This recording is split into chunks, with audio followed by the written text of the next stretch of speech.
Bonjour et bienvenue à tous. J'aimerais lire ce passage dans Psaume 93, du verset 1 au verset 5, qui dit que l'Éternel règne. Il est revêtu de majesté, l'Éternel est revêtu, il est ceint de force. Aussi le monde est ferme, il ne chancelle pas. Ton trône est établi dès les temps anciens. Tu existes de toute éternité. Les fleuves élèvent, ô Éternel, les fleuves élèvent leur voix. Les fleuves élèvent leurs ondes retentissantes. Plus que la voix des puissantes eaux, des flots impétueux de la mer, l'Éternel est puissant dans les lieux célestes. Tes témoignages sont entièrement véritables. La sainteté convient à ta maison, ô Éternel, pour toute la durée des temps. Amen. Et ce matin encore, mais quelle grâce d'être ensemble, d'être réunis comme une seule et même famille en Jésus. Et pour vous qui peut-être ne l'avez pas encore accepté, sachez que vous pouvez faire partie de cette famille. Il a déjà payé le prix pour que vous puissiez librement faire partie de cette famille. Et Dieu veut nous rappeler encore ce matin qu'il est puissant. Qu'il est puissant. À travers ce passage, il nous rappelle sa puissance et on va l'élever ensemble. Amen.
Il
nous avons la victoire,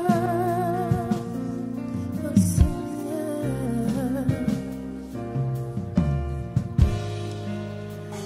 Dieu l'a souverainement élevé et lui a donné le nom qui est au-dessus de tout nom, afin qu'au nom de Jésus, tout genou fléchisse dans les cieux, sur la terre et sous la terre, et que toute langue confesse que Jésus-Christ est Seigneur, à la gloire de Dieu le Père.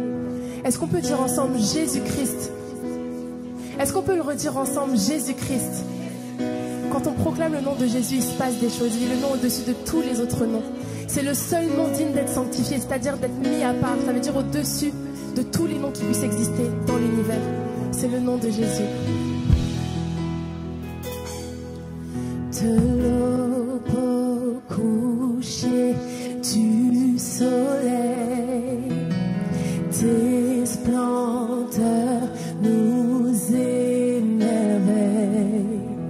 et notre cœur d'enfant répond en glorifiant ton nom, chantons ton nom, ton nom. Ton nom, nous rend face à ton nom et seulement ton nom. Que tous les peuples entendent, car aucun autre nom n'est plus grand que ton nom.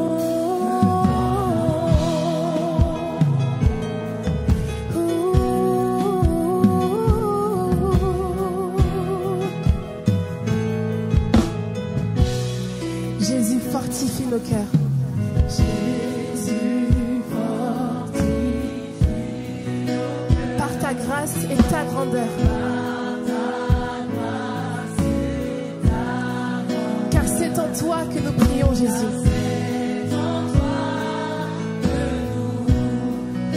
Viens glorifier ton nom. Oh, ton nom. Quand le tour aux quatre vents, ton nom. Tout répond à ton nom, ton nom. Que tous les peuples entendent un chant, car aucun autre nom n'est plus grand que ton nom, ton nom, ton nom.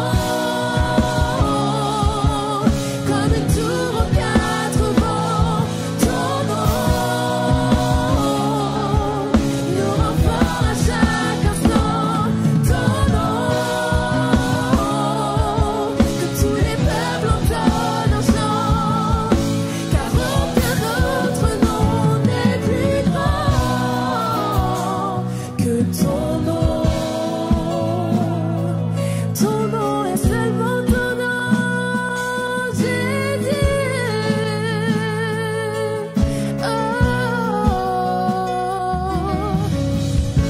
Que tous les autres noms disparaissent. Que tous les autres noms disparaissent jusqu'à ce qu'il n'y ait que toi. Que tous les autres noms disparaissent. Jésus, Jésus,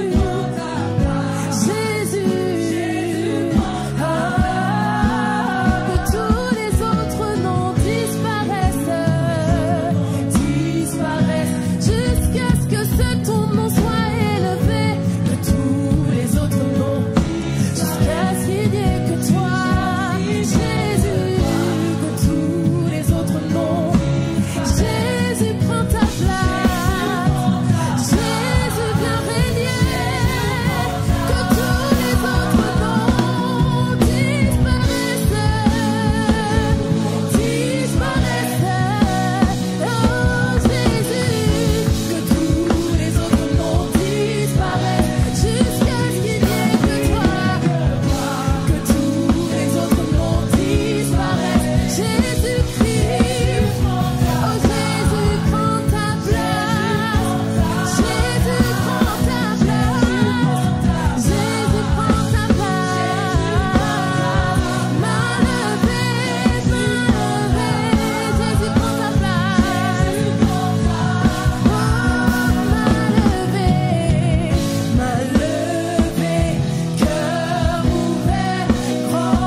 ce matin?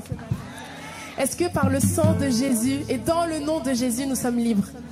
Amen. Et pour ceux qui sont oppressés encore, qui se sentent encore oppressés ou tout simplement captifs, sachez qu'en chantant ce qu'on va chanter, vous prophétisez, vous déclarez. Même si vous ne le voyez pas encore, parce que vous l'aurez déclaré, vous crierez quelque chose et vous appellerez votre délivrance. Amen. Chantons ensemble, les offrandes vont passer, les personnes en charge des offrandes vont passer et nous allons prendre ce chant.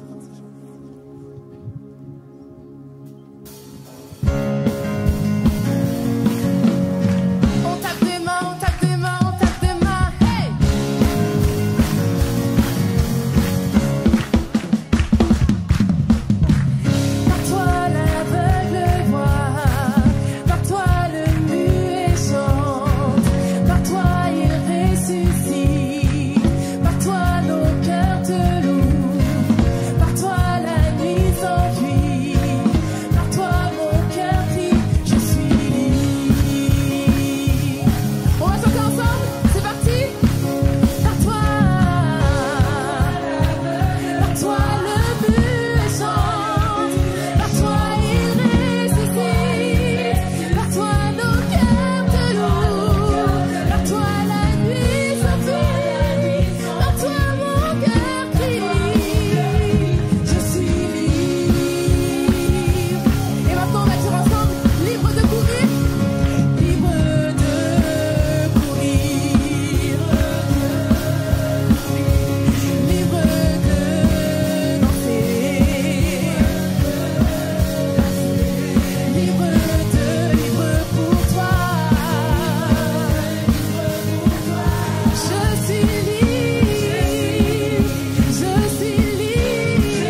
Voilà, merci au groupe de louanges. Amen.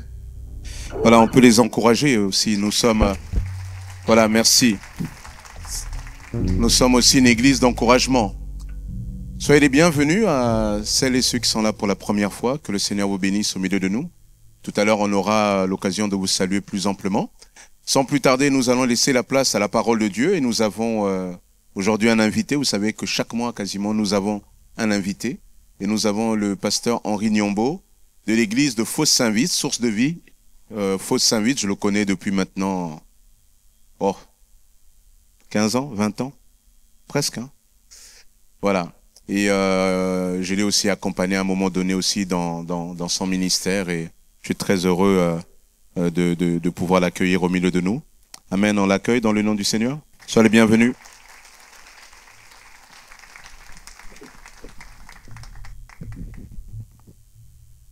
Je pense que vous avez eu le temps de vous reposer très bien, de manger avant de venir, parce que je vois combien vos visages sont rayonnants, plus rayonnants que ceux du premier culte, qui se sont levés tôt.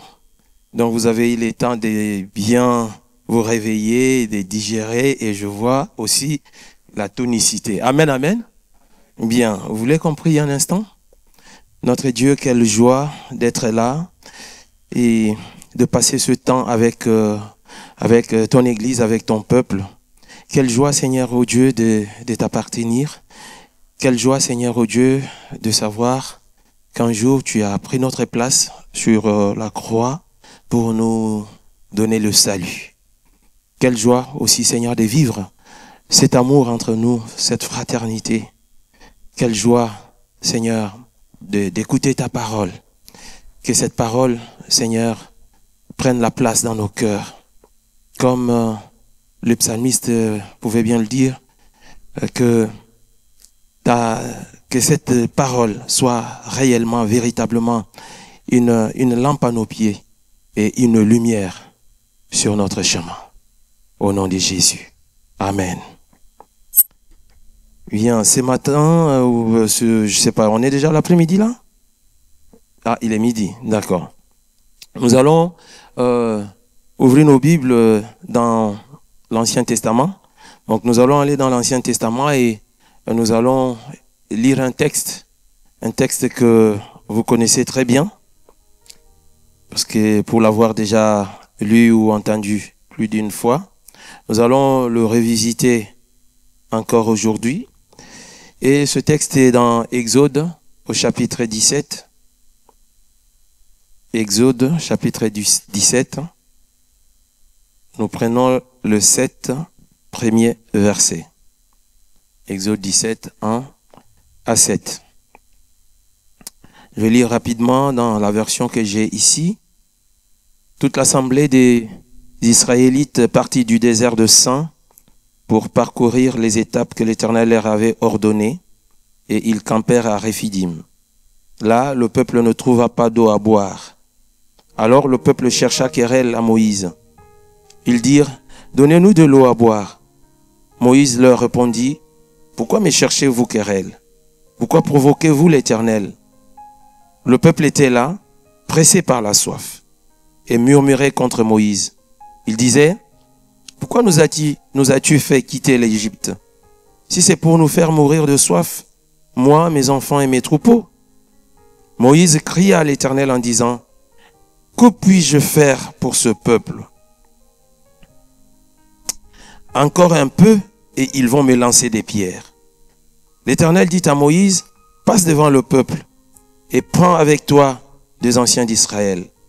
Prends aussi dans ta main ton bâton, celui avec lequel tu as frappé le fleuve, et marche. Je me tiendrai devant toi sur le rocher d'Horeb.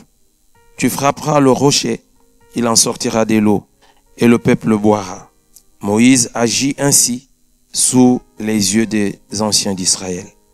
Il appela cet endroit Massa et Meriba, parce que les Israélites lui avaient cherché querelle et avaient provoqué l'Éternel en disant, « L'Éternel est-il au milieu de nous, oui ou non? »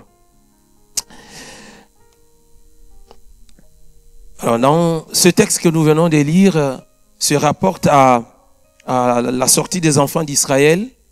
Vous savez que les enfants d'Israël sont restés en Égypte, où ils étaient les esclaves des Égyptiens. Au début, c'était pas le cas. Au début, ils y étaient ils y étaient installés parce que Joseph, étant allé dans ce pays, étant devenu ce que nous pouvons appeler aujourd'hui l'équivalence du premier ministre de ce pays, a fait venir dans ce pays et toute sa famille. Et donc, tout Israël est venu rester en Égypte aux côtés de Joseph. Et mais comme aucun homme n'est éternel, un jour, Joseph est parti, donc il est mort. Et mais les enfants d'Israël sont restés en Égypte, dans ce pays qui n'était pas le leur, bien entendu. Et là, va arriver à la tête du pays d'Égypte ou de cette nation un roi, un pharaon qui ne connaissait pas les enfants d'Israël et peut-être qui était un peu en hostilité vis-à-vis d'eux, étant donné qu'ils étaient étrangers, c'était pas leur pays. Et donc, il a instauré un système de travaux pénibles pour ces étrangers qui étaient là, notamment les Israélites. Et donc, pendant des années, ils vont travailler au profit de leurs maîtres qui étaient désormais des Égyptiens. Et sous le fouet, c'était des travaux durs, c'était des travaux pénibles. Ils vont construire, ils vont fabriquer des briques pour Pharaon, pour la construction égyptienne. Et c'est comme ça qu'ils vont rester loin de leur pays qui était loin de leur terre. La terre qui était promise à leurs ancêtres, vous savez de qui je parle, à Abraham, c'est-à-dire loin des Canaan. Ils sont restés loin des Canaan, loin du pays de leurs ancêtres, et ils sont restés là en train de souffrir et de gémir sous la chicotte ou le fouet des Égyptiens. Voilà, la chicotte, ça vous rappelle quelque chose. Voilà. Alors, la nouvelle génération, je ne sais pas s'ils connaissent la chicotte. Ben voilà, mais nous, on en a connu, ça faisait mal, hein, la chicotte. Hein. Voilà, ça faisait mal. Là, on est dans un pays où on ne peut même pas toucher à l'oreille d'un enfant. Voilà. Mais nous, on en a bavé, hein, je vous dis, on en a bavé. Voilà. Bon, maintenant, on ne va pas parler de ça, mais c'était une parenthèse pour dire que, eh bien, ils étaient flagellés. Et ce n'était pas des gaietés de cœur qui sont restés dans ce pays, mais ils étaient esclaves et ils étaient obligés donc d'obéir à leur maître. Mais ils ont crié à l'Éternel pendant qu'ils les gémissaient, mais l'Éternel s'est souvenu de son peuple parce que Israël était un peuple mis à part pour Dieu. Et Dieu, s'en étant souvenu, a envoyé un libérateur en la personne de Moïse.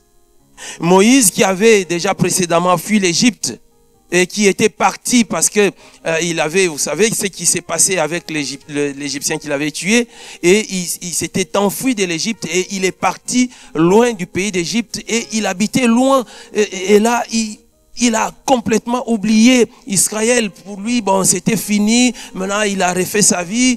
Il était devenu un berger et bon, il était tranquille. Mais Dieu n'avait pas fini encore avec lui. Et un jour, pendant qu'il paissait le troupeau de son beau-père, eh bien, au pied d'une montagne appelée Horeb, et là, eh bien, Dieu va se manifester à lui au travers d'un buisson qui était en flamme, mais qui ne se consumait pas. Et Dieu lui ordonne donc de retourner en Égypte pour sortir le peuple d'Israël. Et donc, on arrive à notre texte d'aujourd'hui où Moïse, après toutes les péripéties qu'il a eues avec Pharaon, eh bien, est sorti avec les enfants d'Israël. Ça faisait 2 mois qu'ils étaient sortis d'Israël, d'Égypte. Mais il y a un petit détail sur lequel je voudrais qu'on s'arrête un petit moment.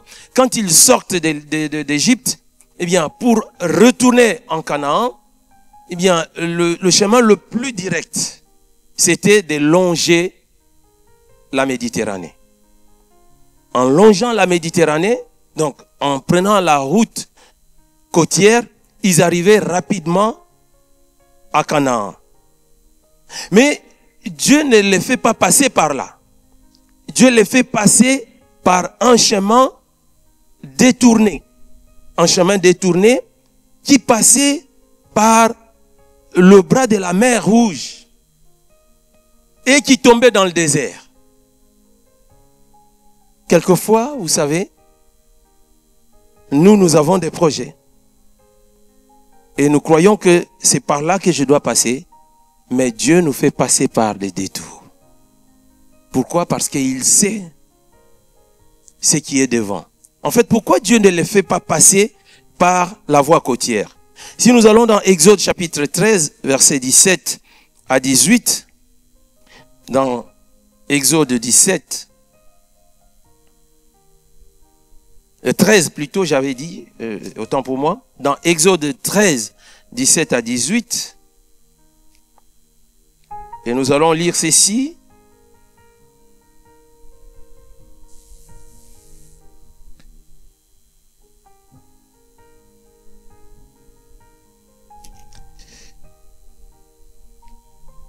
Exode 13, 17 et 18. Lorsque le pharaon laissa partir le peuple, Dieu ne les conduisit pas par le chemin qui passait par le pays des Philistins, même si c'était le plus direct.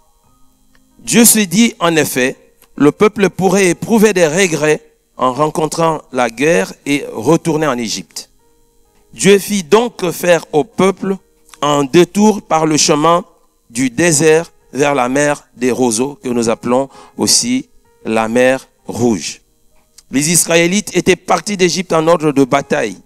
Et donc, on continue en disant, et Moïse avait pris avec lui les ossements de Joseph, car ce dernier l'avait fait jurer aux fils d'Israël en disant, quand Dieu interviendra pour vous, vous ferez remonter mes ossements loin d'ici avec vous. Donc nous voyons que Dieu ne les laisse pas partir par la voie côtière, mais il les fait passer par un chemin bien détourné. Mais il sait que s'il les laisse passer par la voie côtière, ils vont rencontrer des Philistins, et là, en les voyant, ils risquent d'avoir peur et de retourner en Égypte. Dieu peut te faire passer par un chemin qui est long. Contrairement peut-être à tes désirs, toi qui veux aller très très vite, tu dis, il faut que l'année prochaine, il faut que je me marie. Mais Dieu dit, oh, doucement. Je pense qu'il te faut encore quelques années, tu n'es pas encore mûr. Il te fait faire un petit détour. Et il sait pourquoi. Parce que si tu y vas tout de suite, il sait que devant, il y aura la catastrophe. Acceptons quelquefois que Dieu nous conduise par des chemins détournés, selon sa volonté. Et c'est ce qu'il va faire aux Israélites. Ils arrivent dans un endroit où il n'y a pas de vie. À Rephidim, il n'y a rien du tout. C'est le désert. Il n'y a pas de cours d'eau, il n'y a rien. Il n'y a aucune plante qui pousse, rien du tout. Mais Dieu, c'est assez paradoxal. Il évite qu'ils passent par le pays des Philistins. Sinon, ils vont avoir peur. Mais il les fait passer quand même par le désert où il n'y a rien à manger. Mais c'est comme ça qu'il procède. Vous savez, quelquefois, j'ai envie de nous dire que le fait d'être avec Dieu, de marcher avec Dieu, ne signifie pas que notre chemin sera toujours un chemin sans embûche. Parce que dans le désert, il n'y a rien. Il n'y a rien, il n'y a rien à manger. Et voilà pourquoi le thème de ce message ce midi s'intitule tout simplement « Comment traverser les temps désertiques ?» Comment pouvons-nous traverser les temps désertiques lorsque cela se présente dans notre vie? Ils sont dans le désert, ils ont peut-être pris soin d'amener avec eux quelques bidons, quelques jarres remplies d'eau, mais très vite, ils ont des enfants. C'est une population nombreuse. Il y a des enfants et il y a du bétail aussi. Même les bêtes aussi ont besoin de se désaltérer. Mais très vite, ils n'ont plus de réserve. C'est fini, terminé, il n'y a plus rien. Et là, il commence à se poser de questions. Mais où est-ce que nous allons? Mais où est-ce qu'il nous amène? Où est-ce qu'il nous amène? Mais est-ce que toi tu es sûr de lui? Et ça commence à murmurer. Les gens commencent à se poser de questions. Mais toi tu connaissais ce Moïse? Ah non, moi j'ai jamais entendu parler. Mais lui il sort d'où? Mais comment on l'a suivi? Est-ce que tu es sûr de lui? Où est-ce qu'il nous amène? Et ils commencent à se poser de questions. Entre-temps, vous savez, les enfants, lorsqu'ils ont soif, eh bien, vous savez ce que ça fait pour les enfants. Ça pleure. Les enfants commencent à pleurer. Il y a des cris partout. Papa, j'ai besoin, j'ai soif. Maman, j'ai soif. Et là, les parents regardent, mais mes enfants vont mourir. Et dans le désert, vous savez qu'il pleut tous les jours. Amen. Vous êtes encore là? Dans le désert, il pleut tous les jours, n'est-ce pas? Non. Non, il n'y a rien. Et donc, ils sont en train de gémir. Ils disent, ah mais non. Peut-être quelques bêtes ont déjà commencé à mourir. Et là, eh bien, on pointe le responsable. C'est qui le responsable? Qui nous a amenés là-dedans? Vous savez, c'est ce qui arrive souvent dans les foyers. Il y a des gens mariés ici? Qui est marié? N'aie pas honte. Pourquoi tu fais comme ça? Lève comme ça, ma soeur. Tu as honte qu'on voit que tu es marié? Lève comme ça, que le marié lève un peu la main. Voilà, il ne faut pas avoir honte, c'est une grâce, c'est un privilège. Ça encourage. Il y a beaucoup de célibataires ici, la prochaine fois je viendrai vous marier tous. Et donc, dans le couple, vous savez ce qui se passe? Lorsque un conjoint a été à l'origine de quelque chose, d'un projet, et que ça n'a pas marché, oh là là, et c'était toi, t'as vu? Moi je n'avais pas voulu, c'était toi. Et surtout quand c'est toi l'homme, tu es foutu. Ta femme ne va pas te laisser tranquille. La nuit tu essaies de dormir et ronfler un peu. Eh ouais, maintenant tu dors. Tu vois dans la situation dans laquelle tu nous as mise, tu vois, maintenant tu es là en train de ronfler. Et c'était comme ça. Et Moïse ne savait plus où mettre la tête. Le peuple était là, sur lui. Et oui, Moïse, tu nous as amenés là. Nos enfants vont mourir. Et qu'est-ce qu'on va... Donne-nous à boire. Mais qu'est-ce qu'il va faire, Moïse? Où est-ce qu'il va trouver de l'eau pour tout ce peuple nombreux? Et là, nous arrivons au point où la Bible nous dit, pour traverser le temps désertique, nous devons, bien-aimés, nous pencher vers Dieu. Lorsque nous traversons des temps désertiques, eh bien, nous devons nous tourner vers Dieu. Nous tourner vers Dieu dans le calme. La première des choses, nous devons nous calmer. Il y a des tensions, il y a des moments difficiles, il y a des difficultés. Nous devons garder notre calme.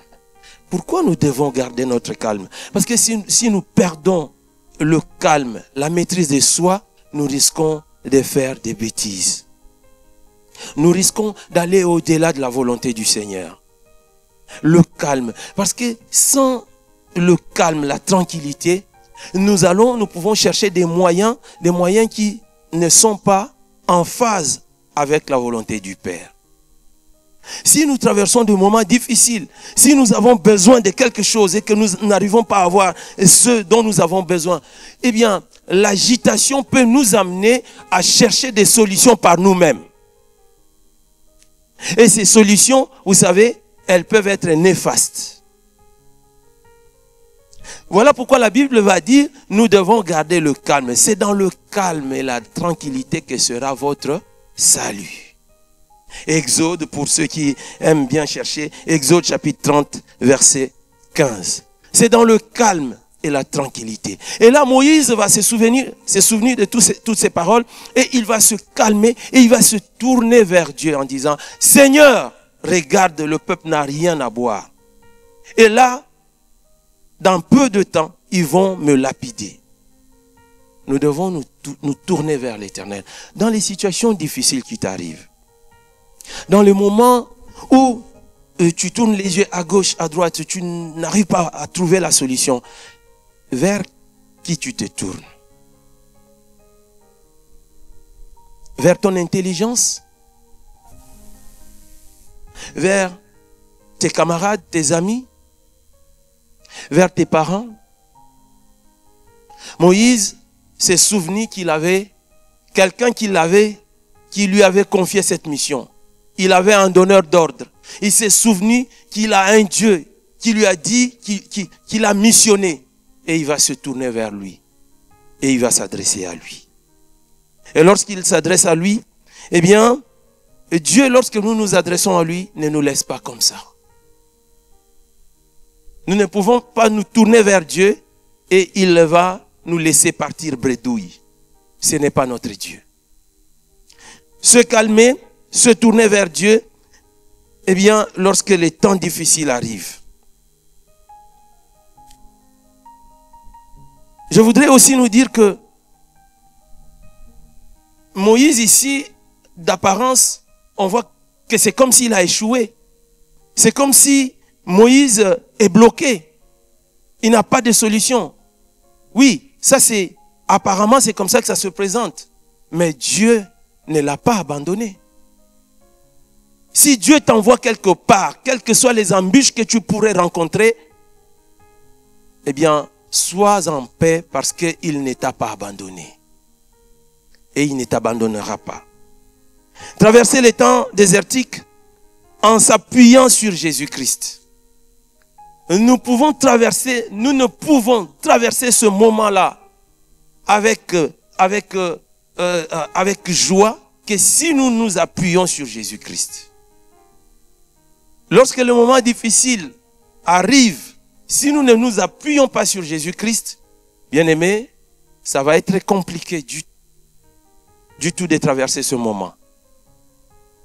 Et là, Moïse crie à l'Éternel et l'Éternel lui donne des directives. Lorsque nous avons des moments comme ça dans notre vie, soyons attentifs à ce que le Seigneur va nous dire. Sommes-nous toujours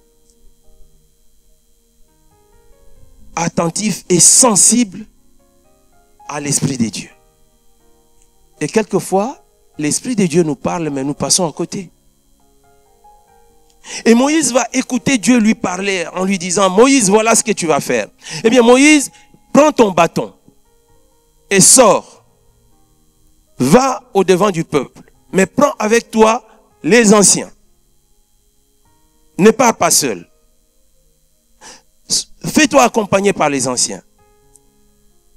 L'œuvre de Dieu dans laquelle nous sommes engagés demande que nous n'allons pas seuls. Ne va pas seul dans l'œuvre de Dieu. Nous devons être avec les autres. Nous devons agir avec les autres. Nous devons avoir le soutien des autres. Nous avons besoin les uns des autres. Moïse, prends avec toi les témoins qui vont être avec toi, les témoins du peuple. Prends les anciens du peuple et sors. Mais prends aussi le bâton. Le bâton avec lequel tu as fendu la mer Rouge. Ce bâton, pourquoi il doit prendre le bâton? Parce que c'est un symbole d'autorité. C'est-à-dire qu'il est revêtu de l'autorité de Dieu. Et toi, enfant de Dieu, toi, jeune homme, toi, jeune fille, toi, monsieur, madame, papa, maman, chrétien, chrétienne, nous qui sommes là, aujourd'hui, ce midi, nous avons reçu une autorité. Il dit, je vous donne l'autorité de marcher quoi? Vous connaissez pas ce verset? C'est pas moi qui l'ai inventé ou qui l'ai écrit. Je vous donne quoi? L'autorité de marcher sur les serpents, de marcher sur et les puissances des ténèbres. Tu as l'autorité de marcher sur les difficultés qui peuvent se présenter dans ton foyer. Tu as l'autorité de marcher sur les problèmes qui peuvent se présenter dans ta famille. Tu as l'autorité de marcher sur toute embuscade ou tout problème, je ne sais pas, toute difficulté que l'ennemi voudrait s'aimer dans ta vie. Tu as l'autorité de marcher sur ces problèmes. Et donc il lui dit, prends le bâton, symbole de ton autorité, de l'autorité que je t'ai donnée, et va. Où? Sur une montagne. La montagne, c'est laquelle? La montagne d'Horeb. Rappelez-vous, c'est sous cette montagne que Moïse avait reçu l'ordre, la mission d'aller en Égypte. Vous en souvenez encore? Et le Seigneur lui dit de retourner sur cette montagne et de frapper le rocher de la montagne. Moïse prend le bâton, il arrive Et il frappe le rocher et boum, le rocher laisse couler l'eau. Et le peuple boit. Ah, tout le monde est content. Ouais, viens boire, ouais, non, il y a de l'eau, ouais. Les enfants sautent ici, ils se lavent, ils en profitent. Et je vois cette eau qui coule. Elle devait être fraîche. Une eau qui sort d'une roche. Oh, c'est quelle belle eau. Et ils sont là, waouh, waouh. Et là, tout le monde est content. Mais ce qu'ils ignorent, c'est que ce rocher était avec eux chaque jour. Et ce rocher n'est autre que Jésus-Christ. Ce rocher n'est autre que Jésus-Christ. Quand il y a des difficultés, des problèmes dans notre vie, des temps désertiques, nous avons un rocher prêt à faire jaillir de l'eau de vie pour nous. Prêt à nous donner des solutions aux difficultés, aux problèmes que nous pouvons connaître, traverser. Jésus-Christ est le rocher de notre vie. Le rocher d'où coule de l'eau de vie pour nous. Cela veut dire quoi? Cela veut dire que dans nos difficultés, dans nos problèmes, nous avons un rocher qui nous accompagne. Et l'apôtre Paul va écrire dans 1 Corinthiens où il va dire que nos ancêtres, il parle donc de Moïse et de toute cette population qui est avec lui. Et il dit qu'ils ont cheminé durant toute leur vie, ils ont cheminé pendant qu'ils traversaient ce désert, ils ont été accompagnés par le rocher. Ce rocher qui n'est autre que, ils ont bu à ce rocher, et ce rocher n'est autre que notre Seigneur Jésus-Christ. Aujourd'hui encore, ce rocher est là pour toi. Ce rocher est là pour nous. Ce rocher est prêt à donner de l'eau là où il y a la sécheresse. Peut-être que tu connais des temps de sécheresse dans ta vie. Peut-être que tu connais des temps désertiques dans ta vie. Mais il y a un rocher. Un rocher d'où coule l'eau de vie. Tu t'es dit peut-être que ce problème est trop grand. Ça fait combien d'années on cherche des solutions, on ne trouve pas. Mais la grâce de Dieu est là. Ça fait combien d'années je suis comme ça. Aujourd'hui, appuie-toi sur ce rocher. Tu veux voir la gloire de Dieu se manifester dans ta vie. Il y a un lieu où tu dois te tenir. Il y a un lieu où tu dois te tenir. Peut-être que pendant longtemps, lorsqu'il y a eu des problèmes, tu t'es tenu sur un endroit qui n'était pas approprié pour chercher des solutions. Lorsque Moïse va vouloir voir la gloire de Dieu, Dieu va lui indiquer un endroit où il devait se tenir s'il voulait voir sa gloire. Il dit, Seigneur, je vais voir ta gloire. Allons lire ce texte qui est dans Exode.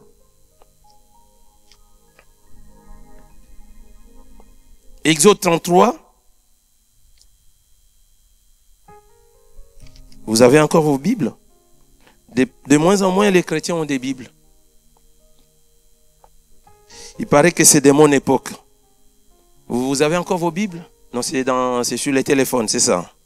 Tout le monde a son téléphone pour lire la Bible. C'est bien. Ah, il y a encore, d'accord. C'est bien de lire comme ça. Mais je ne sais pas si vous pouvez aussi noter quelque chose sur votre Bible à côté d'un verset. C'est possible? C'est possible? Avec les téléphones? D'accord. Je ne savais pas, ce n'est pas mon époque. Bien. Exode 33, 21, il est dit,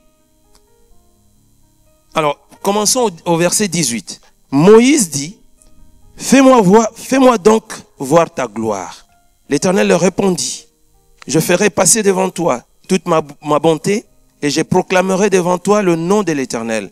Je fais grâce à qui je veux faire grâce et j'ai compassion de qui je veux avoir compassion.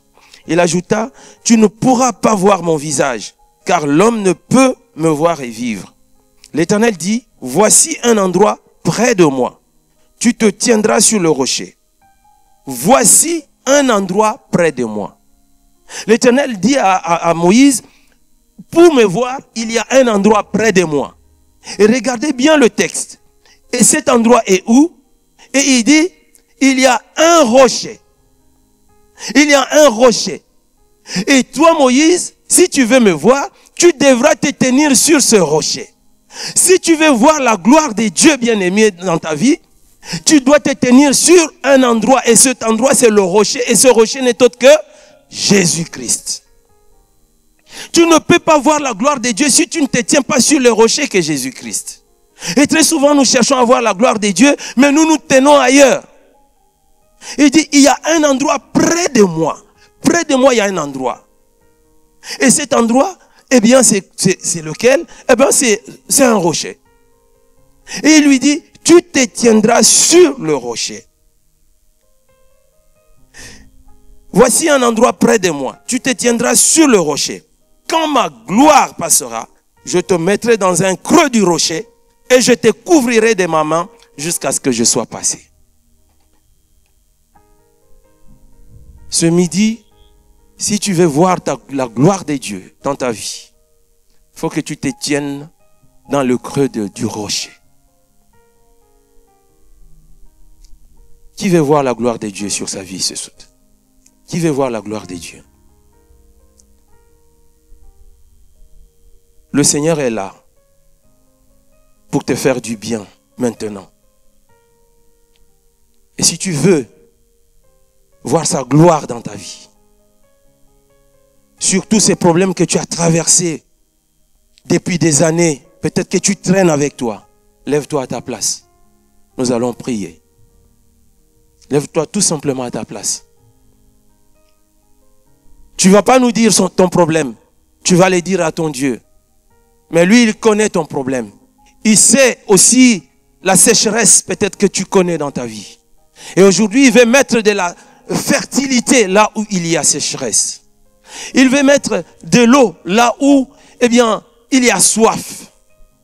Aujourd'hui, il veut donner des solutions là où il y a des problèmes. Pendant que nous avons des yeux fermés et que chacun de nous présente son problème à Dieu, je vais élever la voix et je vais prier pour chacun et chacune. Dieu notre Père, Dieu de gloire, toi qui autrefois as manifesté ta puissance, Seigneur, en accompagnant les enfants d'Israël dans ce désert brûlant et sec, où ils étaient, Seigneur, en prise à du vent, de la soif. Seigneur, tu ne les as abandonnés à aucun moment. Seigneur, tu n'as pas changé. Tu es le même hier, aujourd'hui, éternellement. Aujourd'hui encore, ton peuple s'est levé devant toi pour se présenter à toi. Oh Père, toi qui connais les problèmes, toi qui connais les situations, toi qui connais, Seigneur, oh Dieu, la vie de chacun. Père, par le nom puissant de Jésus, daigne poser ta main sur chacun, sur chacune. Daigne poser ta main, Seigneur.